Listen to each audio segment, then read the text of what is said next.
Puji Tuhan, haleluya, shalom saudara yang diberkati Tuhan. Saya percaya semua kita tadi sudah menikmati hadirat Tuhan. Lewat pujian penyembahan kita sudah dipuaskan, dan kerinduan kita bukan saja kita yang dipuaskan, terlebih lagi Tuhan yang kita puji, yang kita sembah di dalam Yesus lebih dipuaskan menikmati pujian penyembahan kita. Dia diberkati oleh pujian penyembahan kita. Amin saudara. Haleluya. Sebentar kita akan mendengar firman Tuhan saudara. Sebelumnya mari kita tundukkan hati kita berdoa. Terima kasih Bapa di sorga, kembali kami datang merendahkan hati di hadapan Tuhan. Sebentar kami mau mendengar firman-Mu. Berkati kami Tuhan dari kebenaran firman-Mu, sebab kami percaya ada kuasa dalam kebenaran firman-Mu. Yang lemah dikuatkan, yang sakit disembuhkan, yang terikat terbelenggu dibebaskan. Lawan dan jamah umat-Mu dimanapun berada, berikan mereka daya tangkap untuk kebenaran firman-Mu. Berikan mereka hati yang haus dan lapar akan firman-Mu, dan urapi hamba secara khusus dengan urapan yang baru, hikmat yang baru, pewahyuan yang baru. Ambil alih Roh Kudus dari awal pertengahan sampai selesai. Biarlah apa yang menjadi isi hati Tuhan itu yang hamba sampaikan. Urapi mulut lidah hamba, sehingga lewat kebenaran firman-Mu nama-Mu saja dipuji, disembah, dimuliakan, dan umat-Mu diberkati, dikuatkan, diteguhkan iman percaya mereka. Dan segala sesuatu yang bukan dari Tuhan kami tolak dalam nama Yesus yang memegangku. Kami sambut, kami terima firman-Mu yang hidup, yang akan memulihkan hidup kami setiap pribadi. Dalam nama Yesus kami berdoa bersyukur. Semua kita yang percaya dan siap diberkati firman Tuhan, sama-sama kita katakan amin. Haleluya, haleluya. Shalom sekali lagi saudara yang diberkati Tuhan, dimana saudara berada, katakan shalom. Haleluya. Saya percaya semua kita ada dalam keadaan yang luar biasa karena kasih Tuhan, perlindungan, pemeliharaan, pertolongan Tuhan sampai hari ini. Amin saudaraku. Oke, saudara yang membawa Alkitab, mari kita buka Alkitab kita. Yang tidak bawa Alkitab, pastikan saudara juga konsentrasi. Kalau saudara bisa buka di HP saudara, buka Alkitab kita. Saya akan menyampaikan firman Tuhan yang tidak asing lagi buat kita semuanya. Tapi kalau ada di antara saudara jiwa baru, khususnya di gereja GBI Bahasa Bandar Sangin Mentara Kuala Lumpur Malaysia, selamat bergabung beribadah. Saudara bukan orang lain di tempat ini, tapi saudara adalah bagian dari gereja ini. Amin. Nah, saudara, kita akan dengar firman Tuhan hari ini yang terambil dari Injil Yohanes pasal yang ketiga, dengan judul di sana percakapan dengan Nikodemus. Dan saya berikan temanya sesuai dengan apa yang dibahas di sana, yaitu lahir baru atau hidup baru. Amin saudara. Dengan cepat saja saya akan bacakan buat kita semuanya, dan saudara boleh ikuti di Alkitab saudara masing-masing dengan konsentrasi. Tentunya pastikan saudara fokus di waktu yang singkat ini untuk mendengarkan firman Tuhan. Haleluya. Percakapan dengan Nikodemus, Yohanes pasal yang ketiga, ayat yang pertama sampai ayat yang ke-8. Demikian firman Tuhan. Adalah seorang Farisi yang bernama Nikodemus, seorang pemimpin agama Yahudi. Dia datang pada waktu malam kepada Yesus dan berkata, "Rabi, kami tahu bahwa engkau datang sebagai guru yang diutus Allah. Sebab tidak ada seorang pun yang dapat mengadakan tanda-tanda yang engkau adakan itu jika Allah tidak menyertainya." Ayat 3. Yesus menjawab katanya, "Aku berkata kepadamu, sesungguhnya jika seorang tidak dilahirkan kembali, ia tidak dapat melihat kerajaan Allah." Kata Nikodemus kepadanya, "Bagaimana mungkin seorang dilahirkan kalau ia sudah tua? Dapatkah ia masuk kembali ke dalam rahim ibunya dan dilahirkan lagi?" Jawab Yesus ayat yang kelima, "Aku berkata kepadamu, sesungguhnya jika seorang tidak dilahirkan dari air dan roh, ia tidak dapat masuk ke dalam kerajaan Allah. Apa yang dilahirkan dari daging adalah daging, dan apa yang dilahirkan dari roh adalah roh.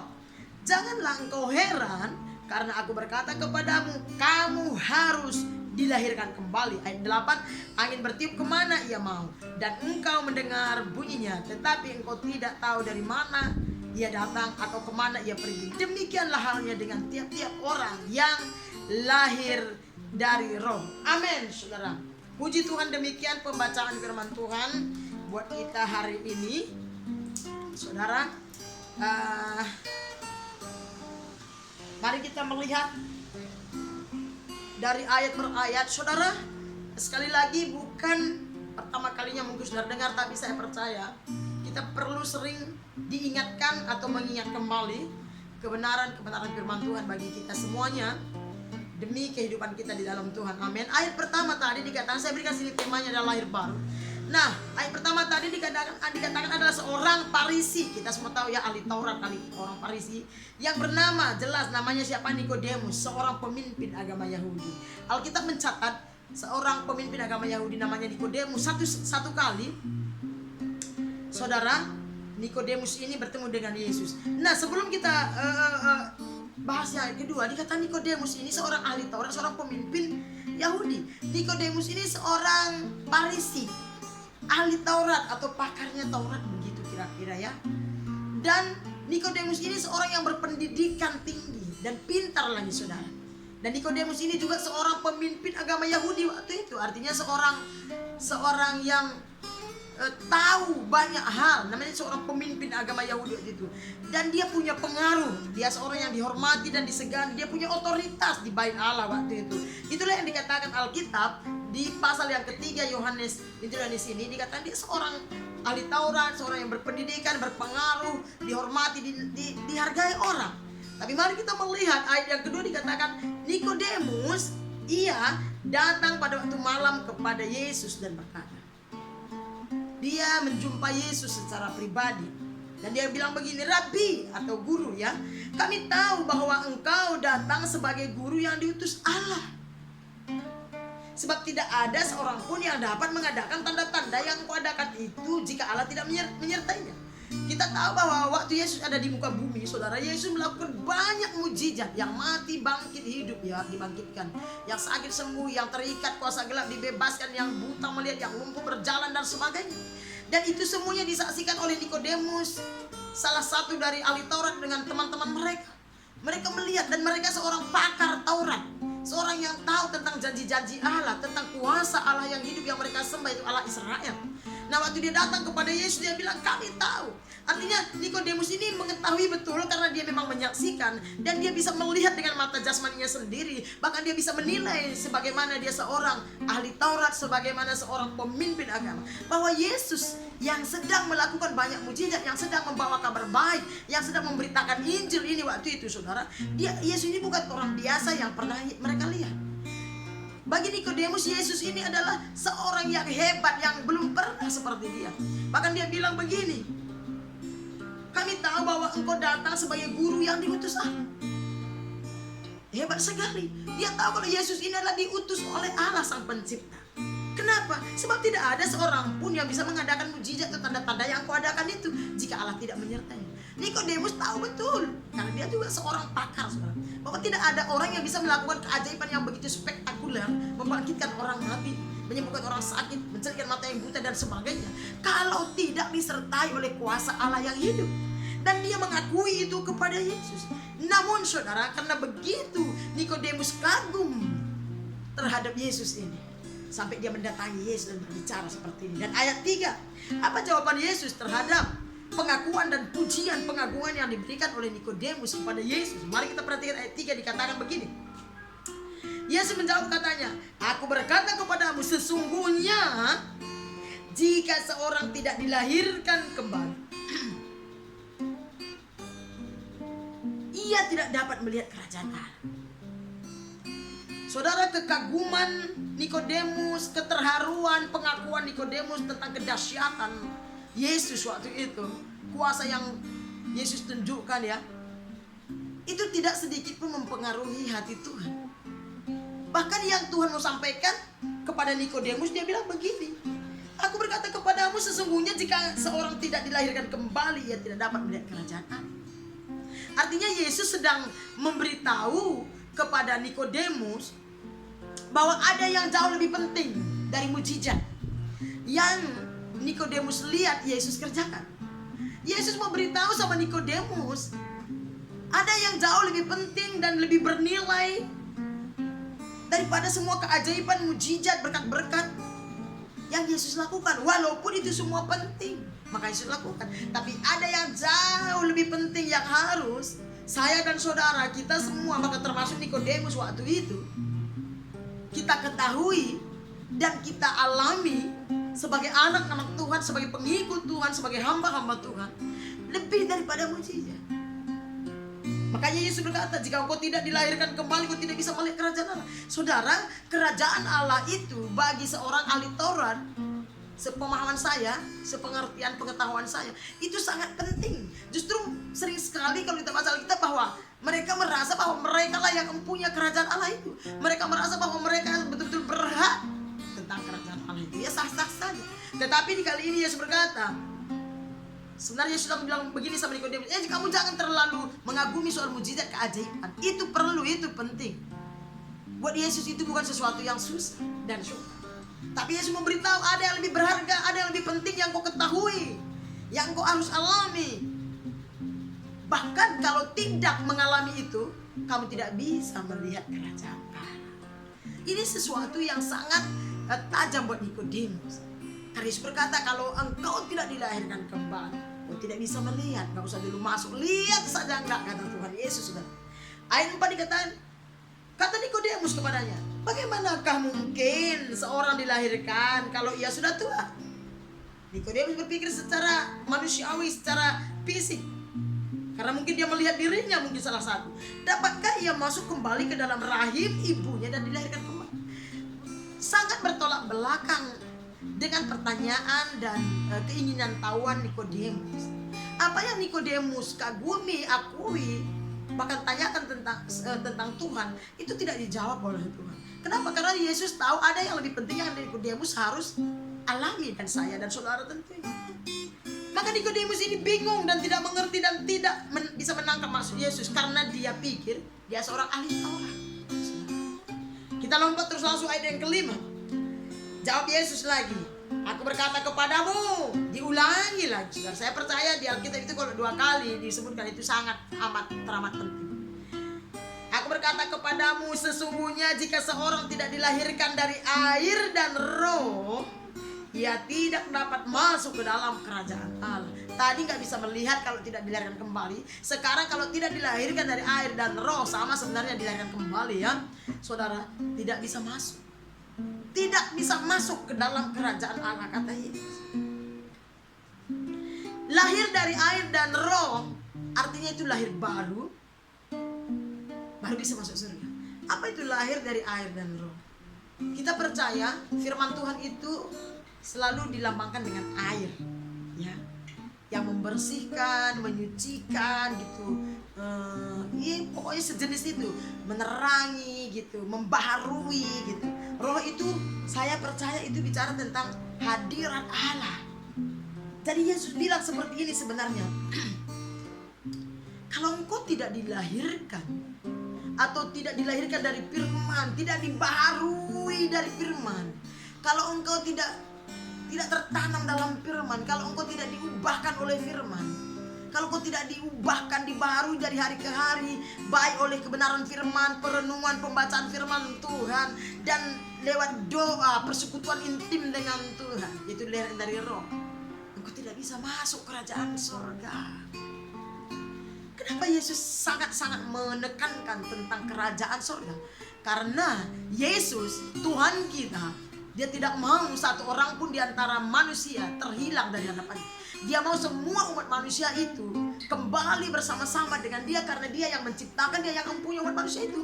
Bahkan Alkitab mencatat sudah berapa puluh kali sejak kita lahir kita mendengar khotbah tentang kematian dan kebangkitan Yesus dan naik ke surga untuk menebus manusia dari dosa, supaya semua manusia yang sudah jatuh di dalam dosa dihidupkan kembali, dikuduskan, dilayakkan kembali untuk satu saat bersama dengan Allah Bapa di kerajaan surga.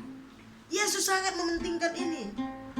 Bukan gak penting mujizat dan keajaiban dan berkat segala macamnya, itu semua bisa didapatkan di muka bumi ini. Tapi kelahiran baru itu tidak bisa dibeli, tidak bisa dipindah-pindahkan, tidak bisa dipinjam-pinjam atau dibagi-bagi atau dilahirkan kembali. Maka Yesus berkata dengan penuh ketegasan, ya, engkau harus dilahirkan dari air dan roh. Nah, saudara yang diberkati oleh Tuhan, saya terlalu yakin dan percaya bahwa setiap orang yang percaya Yesus, terima Yesus sebagai Tuhan dan Juru Selamat, dan menyerahkan dirinya untuk menerima baptisan yang Tuhan perintahkan di dalam Alkitab, Di situ mereka sudah lahir baru. Makanya kita berkata selamat ya, selamat hidup baru gitu. Kalau ada teman-teman kita yang dibaptis, termasuk saya juga dulu begitu. Waktu saya setelah dibaptis, saya dibilang selamat ya, kamu sekarang sudah lahir baru, hidup baru gitu. Kamu sekarang ahli waris kerajaan surga. Haleluya, puji Tuhan, amin. Nah, saudara, nah demikian seharusnya begitu, saudara.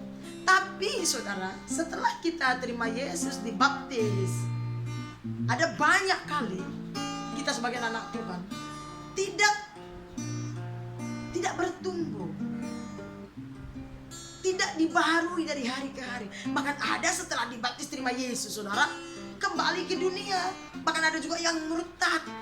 Bahkan ada kembali lebih parah dari kehidupannya yang lama sebelum dia percaya Yesus atau sebelum dia dibaptis.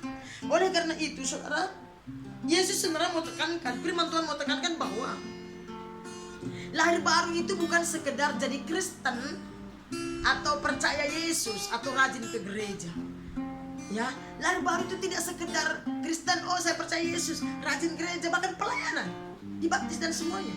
Dan lahir baru juga bukan sekedar melayani Tuhan. Lahir baru juga bukan sekedar tahu firman Tuhan, baca Alkitab dan seterusnya. Nah, jadi Kristen, percaya Yesus, dibaptis, melayani, pelayanan, tahu firman, baca Alkitab, itu harus sebagai orang percaya. Itu sebuah keharusan, bahkan kewajiban. Itu baik dan bagus semuanya. Tetapi saudara, tidak sekedar Kristen, tidak sekedar ke gereja, tidak sekedar melayani, baca firman, tidak. Itu memang bagus dan baik, itu harus. Tapi ada yang jauh lebih diinginkan oleh Tuhan. Ada yang jauh lebih yang dikehendaki oleh Tuhan. Tujuan Tuhan buat manusia bukan sekedar percaya dia, mengakui dia sebagai Tuhan dan Juru Selamat, melayani, baca firman, tahu firman, bukan sekedar begitu. Tetapi ada yang Tuhan sudah rencanakan, yang Tuhan mau inginkan, Tuhan kehendaki atas umat manusia. Terlebih saya dan saudara yang sudah mengakui Yesus sebagai Tuhan dan Juru Selamat, bahkan melayani dia.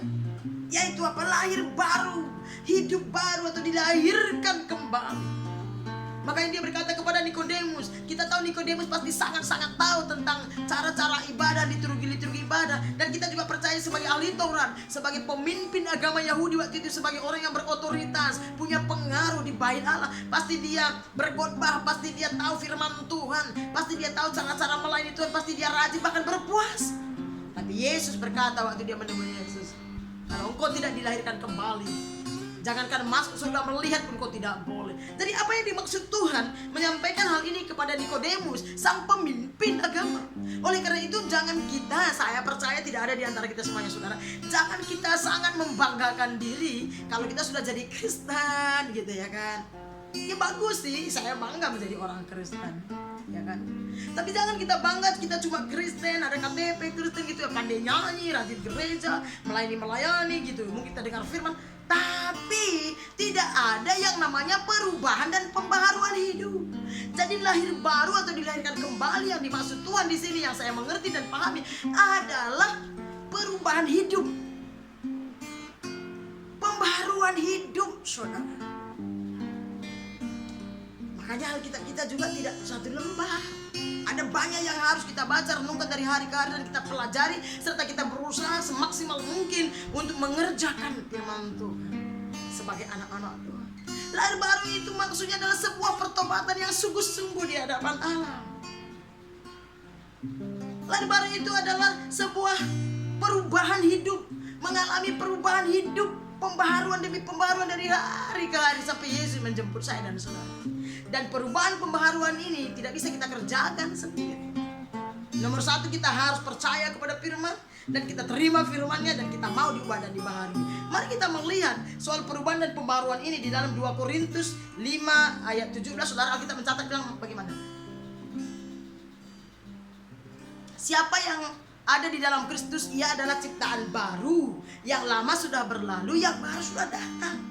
Nah, kalau kita percaya Yesus, berarti kita adalah ciptaan baru di hadapan Tuhan. Namanya ciptaan baru tadi itu sudah dibaharui, sudah dibebaskan, sudah dilepaskan, dimerdekakan dari semua roh dunia, kedagingan manusia lama kita, ke dunia yang kita.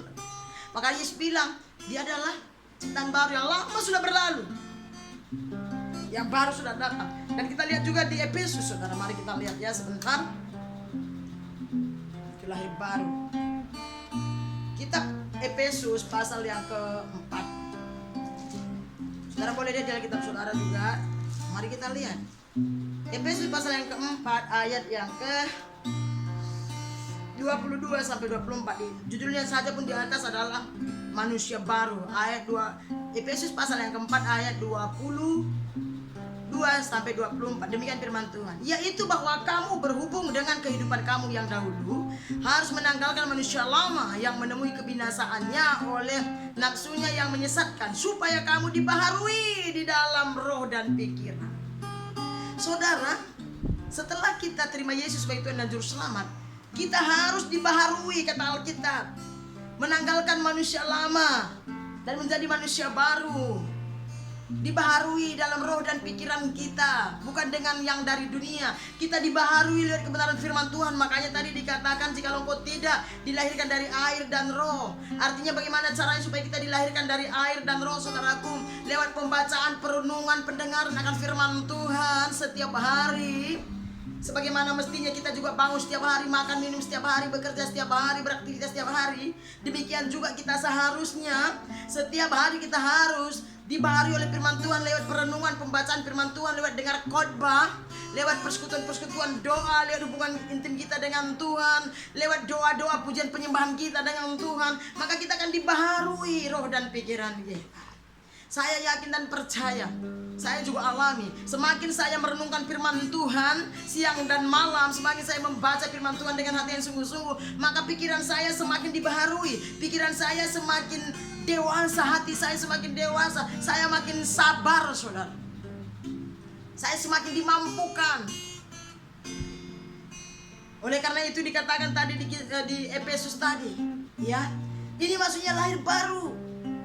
Enggak sekedar tahu firman, ada banyak orang tahu firman, bahkan hafal firman, tetapi kepahitan berjalan, menyakiti berjalan, dosa jalan terus, najis cabul jalan terus, gitu ya. Keegoisan, kesombongan, pemberontakan jalan terus, merasa lebih hebat daripada yang lain. Nah, itu enggak dibaharui, itu belum lahir baru. Karena kalau pengetahuan ini, saudara, kalau bukan karena pengetahuan firman Tuhan, kita bisa dibawanya hilang daripada hadapan Tuhan. Apa itu lahir baru? Itu memiliki gaya hidup kerajaan, saudara. Bagaimana kita tahu gaya hidup kerajaan? Ya tentunya lewat Alkitab, tidak dari yang lain-lain. Karena dimaksud kerajaan sana kerajaan sorga, bukan kerajaan dunia. Lewat Alkitab. Lahir baru itu artinya dilahirkan kembali atau memiliki gaya hidup kerajaan. Apa itu gaya hidup kerajaan? Gaya hidup yang memberkati banyak orang dimanapun kita berada. Bukan harus sempurna, karena tidak ada manusia yang sempurna. Gaya hidup yang memberkati banyak orang, artinya kita menjadi berkat lewat perkataan kita kan, sikap kita kan, tingkah laku kita, perbuatan kita, cara kerja kita, cara pacaran kita kalau yang masih muda, rumah tangga kita menjadi berkat. Walaupun ingat bukan sempurna, karena cuma Yesus sempurna. Apa itu gaya hidup kerajaan? Yang dimaksud adalah lahir baru adalah gaya hidup yang memuliakan nama Tuhan. Artinya kita tidak menjadi batu sandungan, tetapi hidup kita memuliakan nama Tuhan. Sekali lagi tidak sempurna. Apalagi saudara gaya hidup kerajaan, yaitu gaya hidup yang berbeda dengan kerajaan dunia ini. Katakan berbeda. Kita berani tampil beda karena Kristus ada dalam diri kita. Namanya berbeda itu tidak sama. Alkitab mencatat, janganlah kau mengasihi dunia ini dan apa yang ada di dalamnya, karena dunia ini sedang lenyap kepada kebinasaannya. Nah, di Kolose berkata begini, saudara, mari kita buka kitab Kolose pasal yang ketiga. Kolose pasal yang ketiga ayat yang kelima, ayat yang tidak asing lagi buat saudara. Dikatakan begini, saya bacakan, karena itu matikanlah dalam dirimu, atau bunuhlah, lenyapkanlah gitu ya, hilangkanlah dari dalam dirimu gitu ya, segala sesuatu yang duniawi, yaitu apa? Ini salah satunya, percabulan, kenajisan, hawa nafsu, nafsu jahat, juga keserakahan yang sama dengan penyembahan berhala. Saudara, kalau kita rajin gereja, bahkan rajin pelayanan, tetapi kalau percabulan masih ada, hawa nafsu, keduniawian, kenajisan, keserakahan, keegoisan, Tuhan bilang itu sama dengan penyembahan berhala, alias belum lahir baru. Makanya kita perlu dibaharui oleh firman Tuhan. Amin. Makanya di Korintus tadi berkata begini, siapa yang ada di dalam Kristus, dia ciptaan baru, yang lama sudah berlalu. Artinya yang ada dalam Kristus ini hidupnya dari hari ke hari dibaharui oleh firman Kristus tersebut. Itu gaya hidup yang berbeda dengan dunia ini. Dan ayat 6 dikatakan begini, semuanya itu mendatangkan murka Allah atas orang-orang durhaka. Dahulu kamu juga melakukan hal itu ketika kamu hidup di dalamnya, tetapi sekarang buanglah semuanya itu. Apa itu, saudara? Yang duniawi. Buanglah semuanya itu, kata firman Tuhan. Yaitu apa? Marah, geram, kejahatan, fitnah, dan kata-kata kotor yang keluar dari mulutmu. Nggak keluar dari dengkul kita ya. Marah, geram, kata-kata kotor, kesal semuanya, kata-kata negatif, kata-kata mengutuk, tidak memberkati orang, menyakiti hati orang, melukai hati orang, dan pastinya melukai hati Tuhan. Buang, karena itu mendatangkan murka Allah. Tetapi sekarang buanglah semuanya itu, katanya. Jangan lagi kamu saling mendustai atau saling membohongi, karena kamu telah menanggalkan manusia lama serta kelakuannya, dan telah mengenakan manusia baru yang terus-menerus dibaharui untuk memperoleh pengetahuan yang benar menurut gambar kaliknya. Saudara, kita sudah mengenakan manusia baru. Kapan kita mengenakan manusia baru? Sejak kita percaya Yesus, terima Yesus sebagai Tuhan dan Juru Selamat dan dibaptis. Di situ kita sudah diberikan Tuhan manusia baru dan terus dibaharui. Maksudnya terus dibaharui itu setelah kita terima Yesus, kita harus setia beribadah, kita harus setia menyembah Tuhan, kita harus setia membaca merenungkan firman Tuhan sehingga kita dibaharui. Tidak ada, saya lihat orang yang semakin banyak baca Alkitab, semakin negatif perkataan, pikiran, dan perbuatannya. Tidak ada juga yang saya lihat semakin banyak menyembah Tuhan, semakin emosional dia, semakin pemarah dia, semakin suka benci, iri hati dia. Nggak ada, saudara. Saudara boleh tes diri saudara masing-masing. Uji. Coba saudara buat dalam 1 bulan itu baca firman banyak, memuji menyembah Tuhan secara pribadi banyak, setia beribadah. Bagaimana kesukaan saudara? Makin cinta Tuhan atau makin gak suka Tuhan, saudara? Ya, itu lahir baru. Jadi itu bukan sekedar tahu, bukan sekedar Kristen dan melayani. Sebab akhir ini saudara tidak menghakimi ya. Ada banyak orang cuma lahir rajin gereja gitu ya, tapi gak suka baca Alkitab, gak suka dengar khotbah. Baca Alkitab ngantuk, tapi buka Facebook langsung melar matanya. Ya kan? Dengar khotbah ngantuk, tapi dengar yang lain-lain nggak ngantuk-ngantuk, saudara. Something wrong, ya. Mari kita melihat sebuah contoh orang-orang yang sudah mengalami kelahiran baru di dalam Tuhan. Ya, yang saya tahu ini contohnya. Dan saya juga alami walaupun belum sempurna, tapi terus berusaha kepada kesempurnaan sampai Yesus menjemput kita. Contoh tentang orang-orang yang sudah mengalami kelahiran baru, selain dari percaya, setelah percaya Yesus, terima Yesus, dibaptis ya. Dari yang tadinya nggak suka beribadah, karena ini kan nomor 1 ini ya saudara.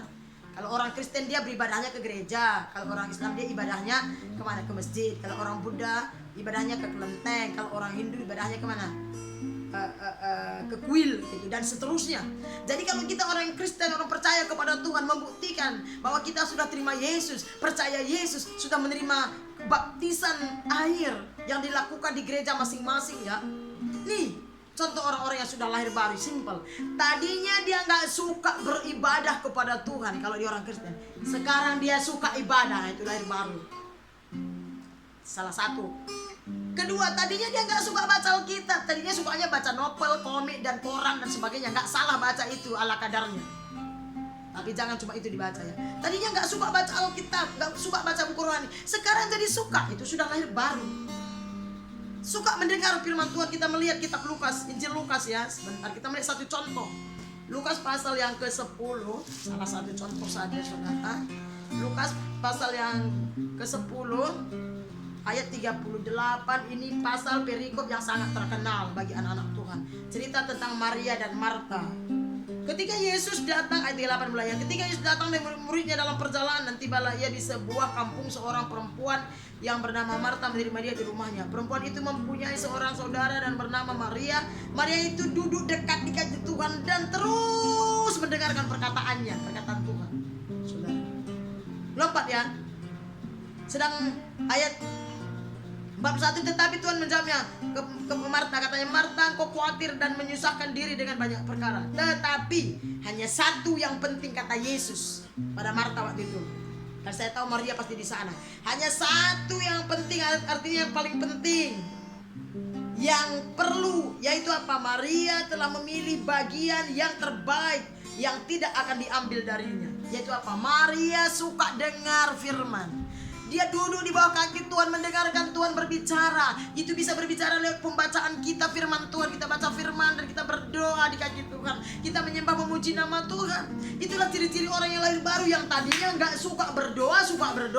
Yang tadinya nggak suka baca Alkitab, suka baca Alkitab, saudara. Kalau suka berdoa itu kita mau melihat kitab Daniel ya. Kita lihat Daniel sebentar, Daniel pasal yang ke-6. Contohnya ya, karena di Alkitab ada banyak contoh. Ada banyak contohnya. Daniel pasal yang ke-6 dikatakan begini, ayat bagian B. 3 kali sehari, ini Daniel maksudnya ya, ia berlutut berdoa serta memuji Allahnya seperti yang biasa dilakukannya. Rupanya Daniel itu terbiasa 3 kali minimal sehari. Dia berlutut, memberikan waktu kepada Tuhan, memberikan waktu untuk menyembah memuji Tuhan. Pasti dia merenungkan Taurat Tuhan, saudara. Inilah orang yang mengalami Kristus, orang yang menerima Yesus, yang percaya Yesus, itu mengalami perubahan dan pembaruan. Karena tadinya duniawi, sekarang sudah mulai rohani, saudara. Apalagi saudara, seperti Raja Daud, kita buka Mazmur 119. Mazmur 119 ayat 164. Dikatakan begini, 7 kali dalam sehari aku memuji-muji Engkau, kata Daud, karena hukum-hukummu yang adil. Besar ketentraman pada orang-orang yang mencintai Tauratmu. Tidak ada batu sandungan bagi mereka. Raja Daud dikatakan 7 kali dalam sehari. Saya percaya bukan saja hanya 7 kali, artinya dia setiap saat connect dengan Tuhan. Selalu ada waktu dia memuji menyembah Tuhan, merenungkan firman Tuhan, jadi kesukaannya. Maka ini Mazmur pasal yang pertama ayat 2 dibilang gini, yang kesukaannya adalah firman Tuhan dan yang merenungkan firman itu siang dan malam.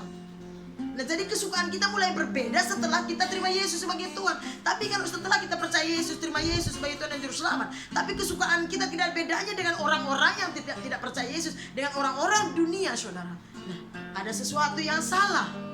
Kita sudah menerima Yesus atau belum? Kan begitu ya.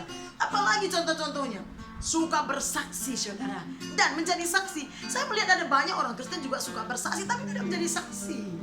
Mari kita suka bersaksi, suka menceritakan tentang kebaikan Tuhan, kabar baik, tentang anugerah Tuhan, dan kita belajar menjadi saksi, ya, menjadi teladan. Seterusnya, yaitu cinta kekudusan. Kalau orang sudah dibaharui, kalau orang sudah dilahir barukan, lahir kembali di dalam Kristus, saya percaya dia cinta kesucian hidup, dia cinta kekudusan. 1 Petrus ya, kita buka ayatnya sebentar. Waktu kita sudah habis sebenarnya. 1 Petrus 1 ayat 16. 1 Petrus pasal 1 ayat yang ke-16 bilang ini. Sebab ada tertulis, kuduslah kamu sebab aku kudus. Allah yang kita sembah itu Allah yang kudus, Allah yang suci. Dan Tuhan berkata, kuduslah kamu sebab aku kudus. Ya, kalau kita sudah lahir baru, kita akan pelan-pelan mencintai yang namanya kekudusan. Dan waktu kita, saudara, begini, saya yakin dan percaya, supaya kita hidup kudus, nomor 1 adalah darah Yesus menguduskan kita, ya. Tidak ada pengudusan dari kita sendiri, itu dari Tuhan. Makanya saya yakin waktu kita memuji menyembah Tuhan, kita sedang berjalan kepada kekudusan. Waktu kita duduk diam merenungkan firman Tuhan siang dan malam, maka di situ kita akan mulai dikuduskan. Kenapa? Waktu masuk firman Tuhan ke hati pikiran kita, maka pikiran hidup kita semuanya akan mulai disucikan, dibersihkan, sehingga keinginan-keinginan kita semuanya hal-hal yang murni, hal-hal yang bersih, hal-hal yang benar, hal yang baik, hal-hal yang kudus, seperti yang diinginkan Tuhan. Amin, saudara. Nah, bahkan dikatakan lagi di sana, tanpa kekudusan tidak seorang pun dapat melihat Allah. Itu ada di Ibrani 12 ayat 14 sampai 17, nanti saudara baca di rumah. Dan yang terakhir, saudara, apa dikatakan? Suka berkorban. Orang yang sudah mengalami Tuhan, orang yang sudah mengalami perjumpaan dengan Tuhan lewat kelahiran baru, sudah percaya Yesus, suka berkorban, saudara. Tidak pelit. Tadinya dia pelit, kikir, minta ampun luar biasa. Tapi setelah dia ada di dalam Tuhan, dia suka berkorban, suka memberi, suka menolong, suka memberkati, terlebih kepada pekerjaan Tuhan. Karena itu keinginan Tuhan, kehendak Tuhan, saudara. Nah, coba lihat kanan kiri, saudara bertanya, kamu sudah suka berkorban belum? Begitu ya. Ya, saudara boleh jawab, sudah, saya sudah suka, bahkan lebih suka lagi, ya, saudara. Suka berkorban, suka memberi, saudara. Salah satu contoh, mari kita mau lihat satu contoh saja, yang Kisah Para Rasul. Pasal yang ke-10, Kisah Para Rasul pasal yang ke-10, saudaraku, mari kita buka sama-sama, kita baca, biarlah kita juga bisa menjadi seperti Cornelius. Saya akan bacakan bagi kita semua Kisah 10 ayat 1 sampai 2, dikatakan begini. Di Kaisarea ada seorang yang bernama Cornelius, seorang perwira pasukan yang disebut pasukan Italia. Dia bukan seorang hamba Tuhan, tapi dia tercatat di Alkitab. Dia bukan seorang pendeta, seorang perwira yang tertulis di sini ya. Ayat 2 dikatakan ia saleh, artinya ia rohani. Ia serta seisi rumahnya takut akan Allah. Dan ia memberi banyak sedekah kepada umat Yahudi dan senantiasa berdoa kepada Allah. Kalau dia tidak sering berdoa, pasti dia nggak sanggup banyak berkorban. Suka memberi, saudara. Amin, saudara. Itu adalah salah satu tanda orang yang sudah dilahirkan kembali. Orang kalau belum lahir baru ya ada sih juga yang suka memberi karena ada kelebihan. Tapi kalau orang yang sudah dilahir barukan di dalam Tuhan, sudah menerima pembaharuan lewat kebenaran firman Tuhan, lewat hadirat Tuhan, saudaraku, bukan karena dia kaya, dia memberi. Dia memberi karena memang dia sudah menerima perubahan dan pembaharuan hidup yang berasal dari Allah, yang suka memberi, suka berkorban. Seperti Alkitab mencatat Yesus, Allah Bapa mengorbankan anaknya yang tunggal supaya setiap kita yang berdosa, yang pasti binasa, menerima kehidupan yang kekal lewat kematian Yesus. Amin, saudara. Dan suka berkorban. Jadi saudara, apa itu lahir baru? Saya memberitahu lahir baru itu artinya adalah menjadi manusia Allah, menjadi manusia ilahi. Artinya menjadi anak-anak Allah yang punya karakter, yang punya tabiat, yang punya sifat-sifat yang mirip dengan Bapaknya, yaitu Allah di dalam Yesus Kristus. Amin, saudara. Haleluya. Sehingga kita bisa dikatakan berbeda dari dunia ini. Tidak menjadi anak-anak dunia, tapi menjadi anak-anak rohani, anak-anak kerajaan surga. Itulah yang saya tahu tentang kelahiran baru. Makanya Yesus bilang sama Nikodemus, kalau engkau tidak dilahirkan kembali, kalau engkau tidak dilahirkan dari air dan roh, engkau tidak bisa melihat bahkan masuk kerajaan Allah. Sampai Nikodemus puyeng dan tidak mengerti. Tapi saya percaya saudara yang mendengarkan di mana saudara berada, saudara lebih mengerti. Amin, saudara. Ayat yang ke-6 kitab Yohanes tadi kita kembali ya, sebelum kita tutup saudaraku. Ayat ke-6 dikatakan begini, apa yang dilahirkan dari daging adalah daging, dan apa yang dilahirkan dari roh adalah roh. Di kitab Roma 5, Galatia 5 itu ada berbicara tentang keinginan-keinginan daging dan keinginan roh. Keinginan daging itu bertentangan dan berlawanan dengan keinginan roh. Boleh kita lihat saja sebentar. Roma pasal 5 ayat yang ke-8 dikatakan begini. Roma pasal 5 yang ke-8. Akan tetapi Allah, Roma pasal 8, bukan pasal 5. Roma pasal 8 ayat yang ke-5 dan ke-8. Roma pasal 8 ayat 5 dan ke-8. Sebab mereka yang hidup menurut daging memikirkan hal-hal yang dari daging, mereka yang hidup menurut roh memikirkan hal-hal yang dari roh. Jadi kita kalau sudah dilahirkan kembali di dalam air dan roh, pikiran kita, keinginan kita, kehendak kita, itu saudara hal-hal yang bukan dari daging, bukan yang daging-daging, bukan daging lembu maksudnya. Keinginan daging itu saudara tahu apa? Dibilang ini, karena keinginan daging adalah maut, kematian atau kebinasaan ya. Tetapi keinginan roh adalah hidup dan damai sejahtera. Sebab keinginan daging adalah perseteruan terhadap Allah, karena ia tidak takluk kepada hukum Allah. Hal ini memang tidak mungkin baginya. Jadi berbeda keinginan daging dan keinginan roh. Orang yang sudah dilahirkan baru, keinginannya adalah keinginan roh, keinginan Tuhan, bertentangan dengan keinginan duniawi, saudara. Nah, kita buka Galatia sebentar. Galatia pasal yang ke-5 ayat yang ke-16. 16 sampai 17 ya. Galatia pasal yang ke-5 ayat 16 sampai 17 dikatakan begini. Maksudku ialah hiduplah oleh roh, maka kamu tidak akan menuruti keinginan daging. Sebab keinginan daging berlawanan dengan keinginan roh, dan keinginan roh berlawanan dengan keinginan daging. Karena keduanya bertentangan, sehingga kamu tidak setiap kali tidak melakukan apa yang kamu kehendaki.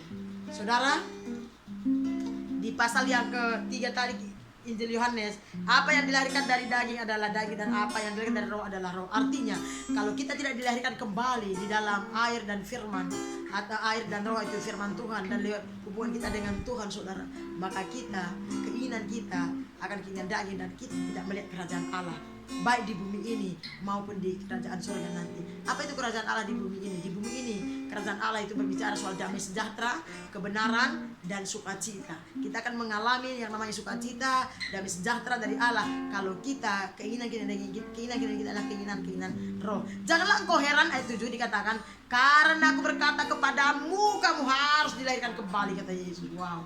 Yesus yang ngomong, bukan saya ya. Saya cuma meneruskan perkataan Yesus. Yesus yang ngomong ayat 7 Yohanes pasal 3 ayat 7 katanya, janganlah engkau heran katanya kepada Nikodemus, karena aku berkata kepadamu, kamu harus dilahirkan kembali. Berarti waktu itu Nikodemus yang diakui di Alkitab bahwa seorang ahli Taurat, pakarnya Taurat, seorang yang berpendidikan, seorang yang punya posisi, pengaruh, kedudukan yang tinggi di bait Allah, yang mungkin memberitakan firman Tuhan, yang tahu semuanya doktrin-doktrinnya, doktrin-doktrin pelayanan, yang tahu semuanya semua kegiatan pelayanan, bahkan berpuasa 2 kali seminggu. Tapi Yesus berkata sama Nikodemus, engkau harus lahir baru, engkau harus dilahirkan kembali. Artinya Nikodemus belum lahir baru waktu itu, saudara.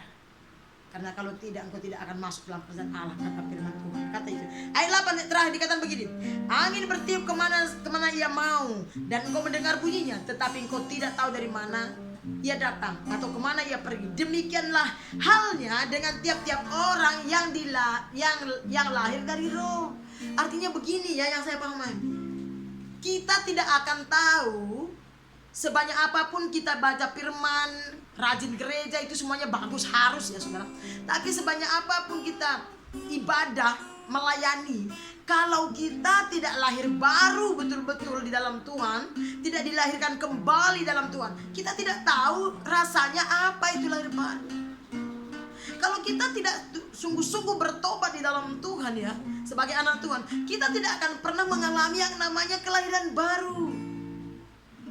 Kita bisa saja ke gereja dan melayani, tapi tidak ada perubahan hidup, tidak ada pembaharuan karakter. Bicara kita gak ada bedanya dengan orang-orang yang tidak mengenal Allah.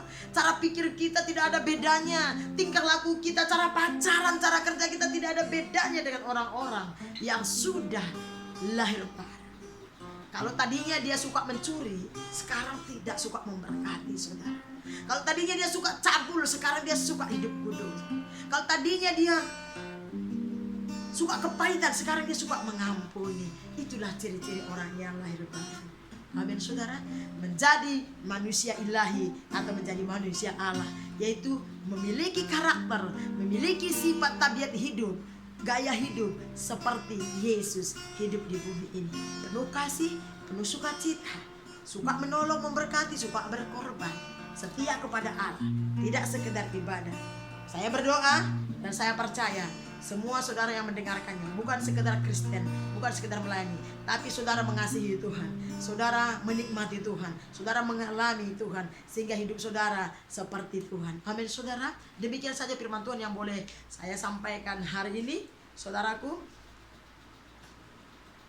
Mari saudara, sebentar kita akan perjamuan kudus. Mari kita siapkan hati kita.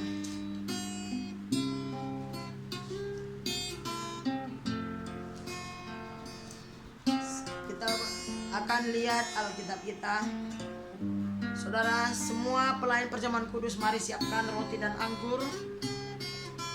Mari semuanya kita bangkit berdiri di hadapan Tuhan. Kita akan makan perjamuan kudusnya Tuhan. Kita akan mengingat kembali pengorbanan Kristus atas hidup kita, pengampunannya yang besar dan tidak ada taranya. Saudara, sambil kita mengangkat satu pujian, roti dan anggur, boleh saudara jalankan di sana semuanya dimanapun saudara berada. Dengan hati yang bertuju kepada Tuhan kita angkat. Terlalu besar telah kulihat bukti kasih-Mu Tuhan. Kita angkat pujian ini sambil roti dan anggur kita jalankan.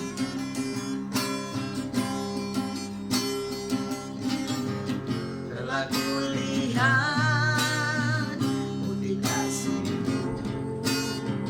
Kau menderita gantikanku, dengan darah-Mu Kau selamatkanku, kini ku hidup menyenangkan-Mu. Sekali lagi katakan, telah kulihat budi kasih-Mu, Kau menderita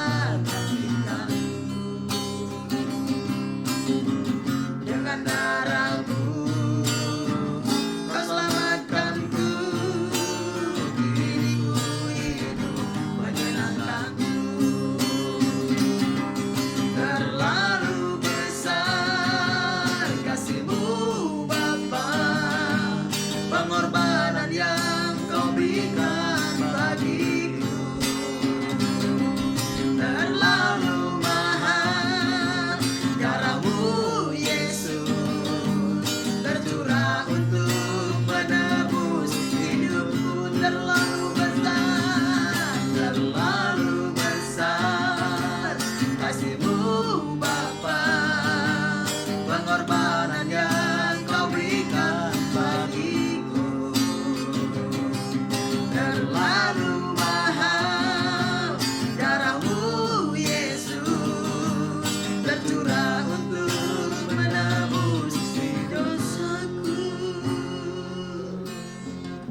yang diberkati oleh Tuhan, sebelum kita makan roti dan minum anggur yang kita terima sebagai tubuh dan darah Yesus saat ini, saya berikan waktu kepada kita beberapa detik. Mari minta Tuhan pilih hidup kita. Minta Tuhan selidiki, jika Tuhan temukan ada dosa, biar kita minta ampun, Tuhan ampuni sebelum kita makan roti. Saya berikan waktu, mari saudara. Tuhan Yesus yang baik, ini kami datang di hadapan-Mu, tidak ada yang dapat kami sembunyikan daripada Engkau ya Tuhan. Kami telanjang dan transparan, diri dan selidiki hidup kami. Jika Engkau temui dosa, pelanggaran, ketidaksetiaan, pemberontakan, kemalasan, keacuhan akan Engkau, ampuni kami semua. Kuduskan, tahirkan, basuh kami dengan kuasa darah-Mu belas kasihan, supaya kami layak menerima anugerah-Mu. Sebentar Bapa, kami mau makan, duduk semeja dengan Engkau. Kami mau mengambil perjamuan kudus untuk mengenang kembali pengampunan-Mu, pengorbanan-Mu yang begitu besar, supaya kami yang seharusnya mati hidup kembali di dalam Engkau karena kuasa darah-Mu Yesus, karena pengampunan. Ini kami serahkan, jamuan ini di tangan-Mu, ambil alih. Saudara yang diberkati Tuhan, sebelum kita makan roti, mari angkat roti yang ada di tangan saudara dengan penuh ucapan syukur, dengan iman. Mari kita dengarkan firman Tuhan sebelum kita memakan roti, yang terambil dari 1 Korintus 11 ayat yang ke-23 dan seterusnya. Demikian firman Tuhan, sebab apa yang telah kuteruskan kepadamu telah aku terima dari Tuhan, yaitu bahwa Tuhan Yesus pada malam waktu ia diserahkan mengambil roti, dan sesudah itu ia mengucap syukur atasnya. Ia memecah-mecahkannya dan berkata, inilah tubuhku yang diserahkan bagi kamu. Perbuatlah ini menjadi peringatan akan aku. Tuhan Yesus, terima kasih buat kasih-Mu, pengorbanan-Mu, pengampunan-Mu Tuhan. Kami mengakui tidak ada Allah seperti Engkau. Kami bangga punya Tuhan seperti Engkau. Saat ini Tuhan ada roti di tangan kami Bapa, yang kami terima, kami percaya adalah tubuh Kristus yang sudah dihancurkan 2000 tahun yang lalu di atas kayu salib. Tuhan, sebelum kami memakannya, kuduskan, berkati roti ini, sehingga setiap kami yang mengambilnya dengan iman percaya kami Tuhan, kami mengalami perubahan dan pembaharuan hidup dari hari ke hari.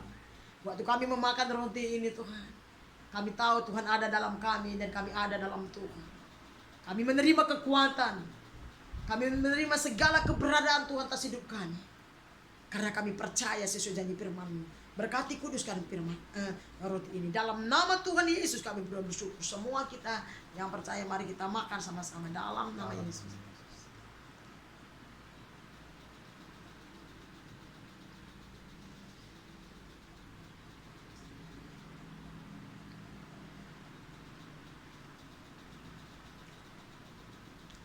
Sekarang mari kita angkat anggur yang ada di tangan kita dengan penuh hormat.